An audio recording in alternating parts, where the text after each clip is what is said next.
salir de aquí con una idea más clara, con una idea más luminosa de eso que es la felicidad.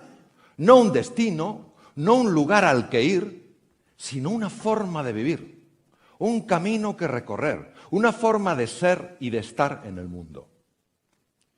Pero dado que el ser humano es un ser que tiene tantos planos que no se pueden separar, pero sí distinguir, es importante recordar el peso del lenguaje. Ya lo dijo el gran filósofo austriaco Ludwig Wittgenstein: los límites de mi lenguaje son los límites de mi mundo. Eso quiere decir que tenemos que diferenciar, porque cuando tú diferencias y tú distingues, tú ves con más claridad. Y no podemos hablar y confundir dos términos que son diferentes en su naturaleza. Una cosa es el bienestar subjetivo, o sea, aquello que colma los sentidos. Yo veo algo bonito y colma mi vista, me tomo una comida rica y colma mi gusto. Pero la felicidad no es lo que colma los sentidos, es lo que colma el corazón. ¿Están conectados? Seguro que sí. También son diferentes. Y por eso nosotros vamos a abordar aquí no el concepto de bienestar subjetivo, sino un concepto mucho más desafiante: el de la felicidad.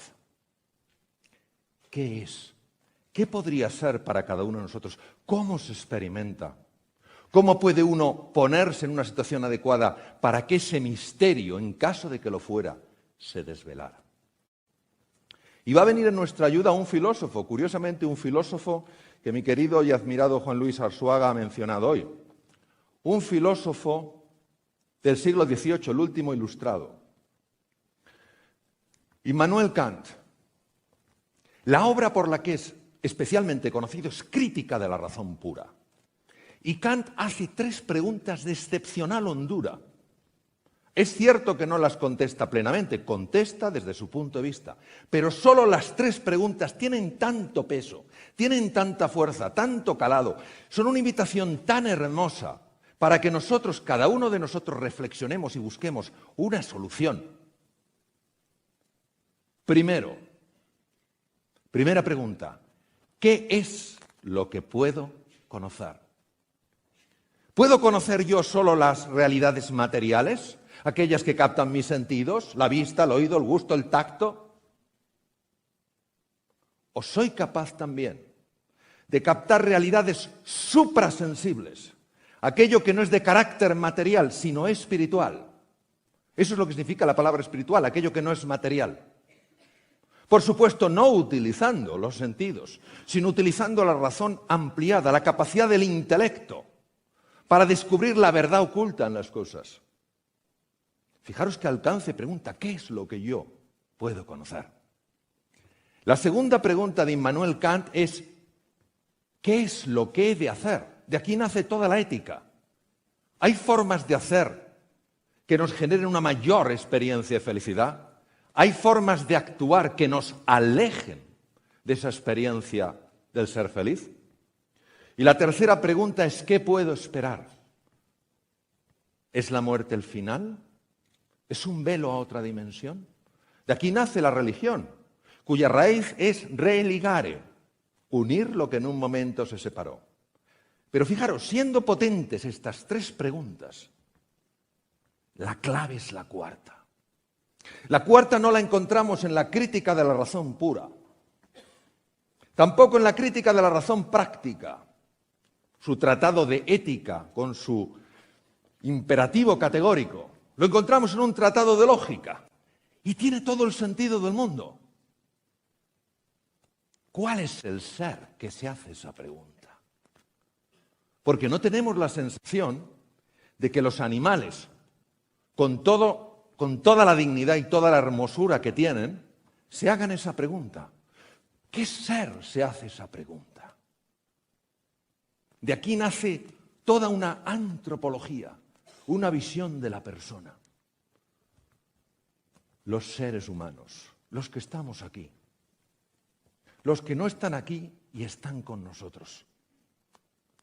¿Qué somos nosotros?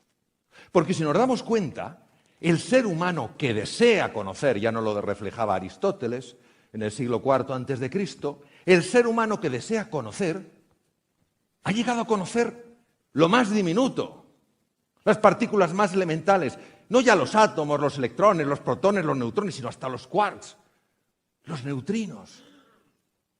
Ha llegado a conocer lo más grande, las galaxias, la expansión del universo. Sin embargo, pasa frente a él y no se asombra de la maravilla que es. Y el ser humano es como si se autoocultara, como si se escondiera de sí mismo, como si jugara al escondite y nos interpelara, descubre quién soy. Porque veréis, si solo hablamos de la felicidad cuando estamos calentitos, cuando comemos bien, cuando tenemos trabajo, cuando ganamos una cierta cantidad de dinero, cuando tenemos un cierto prestigio, no estamos hablando de felicidad. Hay que entender la felicidad cuando el bienestar subjetivo desaparece. Por supuesto que también la felicidad tiene una conexión con el bienestar subjetivo. No es un dilema, no es lo uno o lo otro, sino un contraste, lo uno y lo otro. Hay que entender la felicidad cuando aparecen los tres grandes oponentes del ser humano. El mal, tanto el mal físico como privación de un bien necesario. La ceguera es un mal físico porque es la privación de la visión, como el mal moral, la injusticia, la violencia, el daño de esas personas que son tus hermanos, en presencia de la muerte y en presencia del sufrimiento. Por eso, la pregunta sobre la felicidad es la pregunta sobre el sentido de la vida. No la de dar un sentido a la vida, sino de preguntarse si la vida ya tiene un sentido. Y si nosotros podemos mirar al mal, podemos mirar a la muerte y podemos mirar al sufrimiento sin salir corriendo. Y si hay en el mal, y si hay en la muerte, y si hay en el sufrimiento, más que amar en la vida que temer.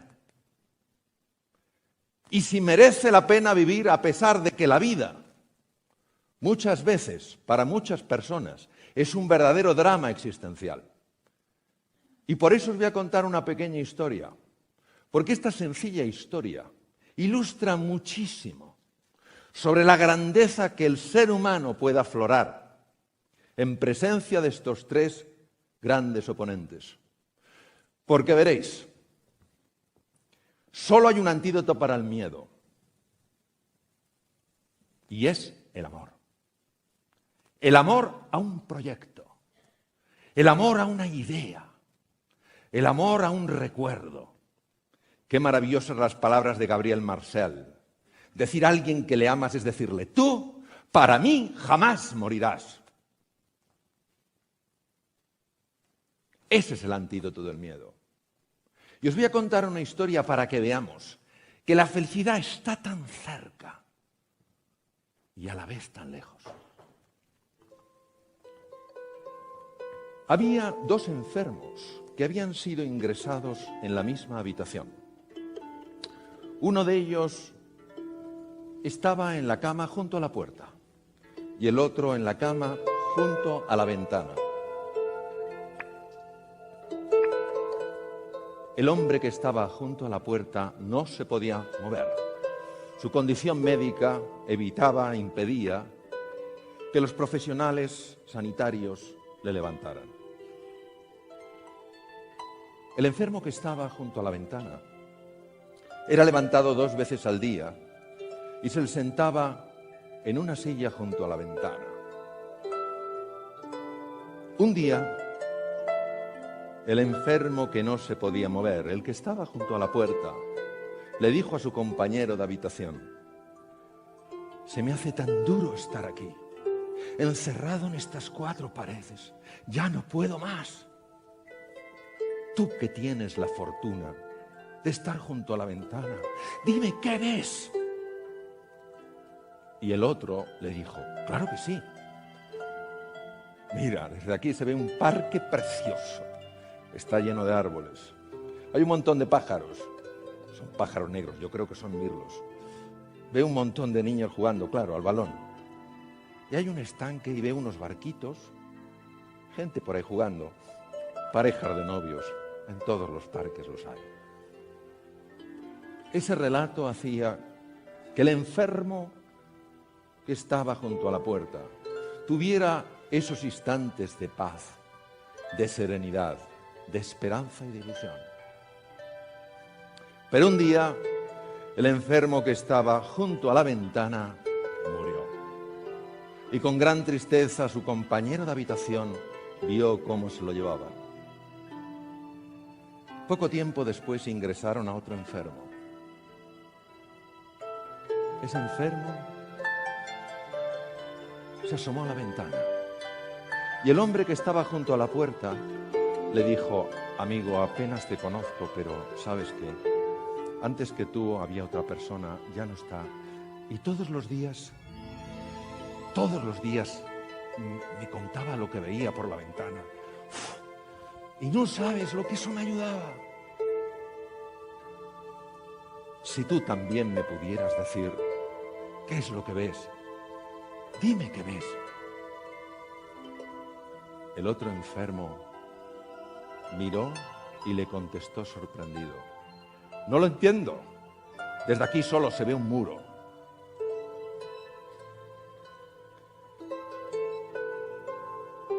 Quiero que seamos conscientes de lo que un ser humano sufriendo en un momento de enorme dificultad hizo por otro ser humano. Algo que parece pequeño e intrascendente, una minucia. Ni siquiera el otro enfermo fue capaz de entender su valor. Pero no obstante tuvo un impacto tremendo en la vida de ese otro ser humano. ¿Qué enseñanza más profunda?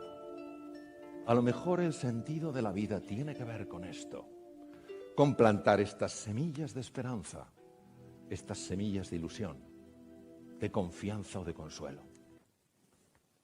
Yo sé, todos sabemos, que nuestra naturaleza biológica precisa de una emoción que es el miedo. Sin esta emoción que es el miedo no hubiéramos podido sobrevivir. Nos hace ser cautelosos, estar más alerta, pero tiene que estar en la dosis adecuada. Más allá ya no es miedo, es pánico. Y hay otra emoción que no está anclada solo a nuestra biología. Por supuesto que necesita de nuestra biología, por supuesto que necesita de nuestras neuronas, por supuesto que necesita de nuestros neurotransmisores. Pero está a otro nivel. Es el amor. El amor sencillamente como agradecimiento. Lo decías antes, Alejandra, agradecimiento por las cosas de cada día. Agradecimiento porque a lo mejor no vemos, pero seguimos teniendo imaginación. No pueden residir en el mismo corazón el miedo y el agradecimiento, el miedo y la gratitud, porque son incompatibles.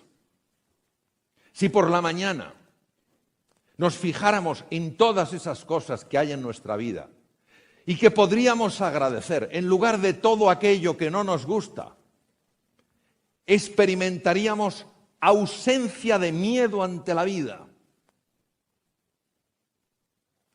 La capacidad de perdonar, fácil, claro que no. Pero un corazón resentido es un corazón lleno de ira. Y hoy sí podemos decir desde el punto de vista médico que hay una relación directa y demostrada entre los estados emocionales y la salud. Son demasiados estudios para ignorarlos. Por supuesto que hay múltiples factores. Por supuesto que la persona más positiva del mundo, la persona con más coraje, más ilusión y más apoyo puede sucumbir ante una enfermedad agresiva. Por supuesto que una persona no hay que forzarla a ser como ella no elige ser. Ahora, sí es importante conocer lo que la ciencia nos dice en esto.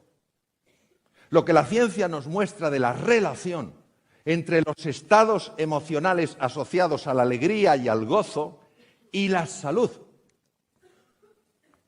Por ejemplo, sabemos que cuando estamos atrapados por la ira o el miedo, se elevan en el cerebro los niveles de dos neurotransmisores, el glutamato y el cortisol. Al subir ambos, empiezan a morir neuronas. Neuronas sobre todo situadas en los hipocampos.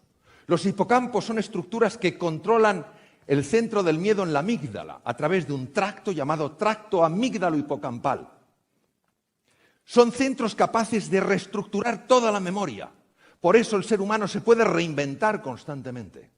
Sin embargo, cuando en nuestro interior existe alegría y existe gozo, no solo no se elevan los niveles de glutamato y cortisol, sino que se eleva un neurotransmisor radicalmente distinto, la dopamina. La dopamina, que está en el haz mesolímbico, uno de los circuitos más importantes de recompensa del cerebro, hace que sintamos gratitud, que sintamos plenitud, que sintamos alegría. Y además es una hormona clave en la confianza. Por eso el amor te ayuda a ser valiente. Vosotros y vosotras haríais por amor lo que no haríais nunca por dinero. Dentro de cada uno de vosotros y de cada vosotras hay un héroe, una heroína dormidos. Lo que pasa es que para que despierte hace falta el estímulo adecuado. Y ese estímulo solo es el amor. El amor a un sueño, a un ideal, a una persona. Además sabemos que esas personas que dedican parte del tiempo a reflexionar sobre el amor, a reflexionar sobre la compasión, y mañana tendremos la increíble fortuna de tener a Mathieu Ricard, uno de los seres humanos que más ha contribuido a que estos estudios existan. Se ha visto que se activa especialmente la zona prefrontal izquierda, justo detrás de la frente y encima de la órbita izquierda. Esta zona de las emociones positivas activa el sistema parasimpático, cuyos efectos en la salud ya veremos después. Aquí tenemos, por ejemplo, una resonancia magnética, funcional magnética, y observaréis cómo, mientras meditas una meditación sobre la compasión, conectar con el sufrimiento de otro ser humano, lo que hacía el enfermo que estaba junto a la ventana, aumenta el riego prefrontal izquierdo. Evidencia clarísima, no solo de que el cerebro está metabolizando de una manera distinta, sino de que se está reinventando, se está transformando.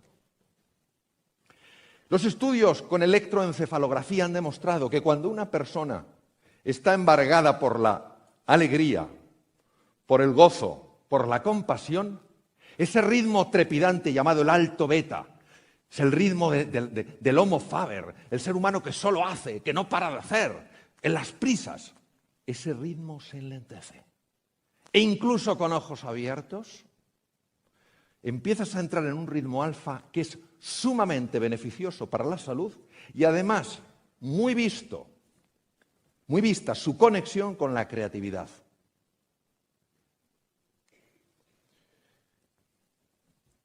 Hay dos sistemas que trabajan por debajo de la consciencia. En su conjunto se denominan sistema nervioso vegetativo o autonómico y tiene dos brazos, dos ramas. El sistema nervioso simpático y el sistema nervioso parasimpático. Nunca actúan de manera aislada, siempre actúan intentando equilibrarse. Cuando el sistema que predomina es el sistema nervioso simpático, es cuando nosotros nos vemos en situaciones donde tenemos que sacar un montón de energía porque hay un peligro o porque hay un desafío importante. Cuando se activa fundamentalmente el sistema nervioso parasimpático, es momento de recuperación. El ideal sería que activáramos solo el sistema nervioso simpático cuando tenemos que estar en alerta o en alarma, porque gasta mucha energía y deteriora mucho la salud tenerlo de forma sostenida activado. Sin embargo, sabemos que cuando somos presas de la ira, del resentimiento, de ese nihilismo, de esa falta de sentido en la vida, de este pensar que solo somos, materia, cuando eso genera desesperanza, que no tiene por qué hacerlo, afecta al sistema cardiovascular. Las situaciones de desesperanza, de ira y de miedo sostenidos en el tiempo producen un aumento del trabajo cardíaco pueden producir cambios en el ritmo cardíaco, hipertensión arterial, aumento del colesterol y de los triglicéridos. Ver cómo sí que afectan las emociones al aparato circulatorio. También sabemos que la alegría, la compasión, la serenidad y el equilibrio protegen el sistema cardiovascular. Probablemente, entre otras razones, porque las dos aurículas del corazón segregan un péptido, una sustancia llamada péptido natriurético auricular, que regula el tono cardíaco, nos protege frente a la hipertensión, reduce la grasa y además tiene un efecto cerebral muy asociado con estados de paz y de serenidad. Pero si eso fuera poco, hoy sabemos, porque se han encontrado las conexiones microscópicas, que ese sistema nervioso simpático y parasimpático llega hasta los ganglios linfáticos. Los ganglios linfáticos son centrales donde se producen linfocitos que actúan frente a bacterias, virus y tumores. La hiperactividad del sistema nervioso simpático asociado, repito, a estados de ira, de resentimiento, de miedo, dificulta la generación de nuevos linfocitos por el sistema linfático, mientras que la activación del sistema parasimpático favorece la producción de linfocitos. Además, actúa sobre el bazo. El bazo es un centro linfoide importantísimo. No es solo el lugar donde se destruyen los glóbulos rojos viejos. Es un lugar básico para luchar contra bacterias, virus y tumores. También llega el sistema nervioso vegetativo ahí. Qué importante es que esa central de máxima importancia produzca células de defensa. Y también hay conexiones a la médula ósea, donde no solo se producen glóbulos rojos y glóbulos blancos, los leucocitos, los polimorfonucleares, sino también las plaquetas. Claro que la faceta emocional y la faceta biológica de un ser humano están conectadas, porque son planos que se pueden distinguir, pero no se pueden separar, somos una unidad. Esta es una fotografía preciosa de una médula ósea, donde veis los elementos formes, de los que luego saldrán nuestros glóbulos rojos, nuestros glóbulos blancos y nuestras plaquetas.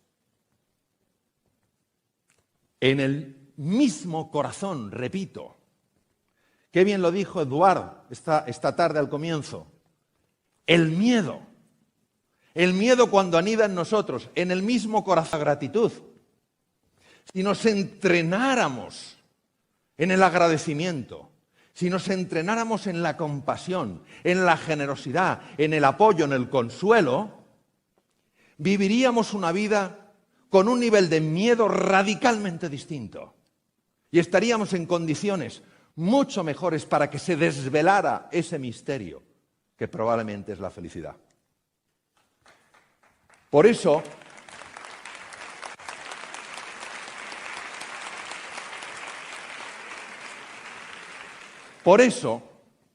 al final, Jean-Paul Sartre, existencialista francés, premio Nobel, ya hemos escuchado un comentario dentro de muchos comentarios que él hizo y que no le merecieron gran afecto, no porque potenciara la individualidad, sino el individualismo. Con ese, el infierno son los demás. Pues a ver si a lo mejor en la vida no hay amigos ni enemigos, sino simplemente maestros. El gran Confucio, 25 siglos atrás, en China, decía: si ves a un hombre bueno, imítale. Si ves a un hombre malo, examínate a ti mismo. Por eso, y con esto termino, para mí, el sentido de la vida, la base de la felicidad, es plantar semillas de esperanza, de ilusión, de confianza, de entusiasmo, de inspiración, aunque a lo mejor yo no las vea florecer. Y aceptando que en esas semillas existirá la imperfección de eso que tengo de barro, pero también existirá la perfección y la belleza de eso que tengo de Dios. Gracias.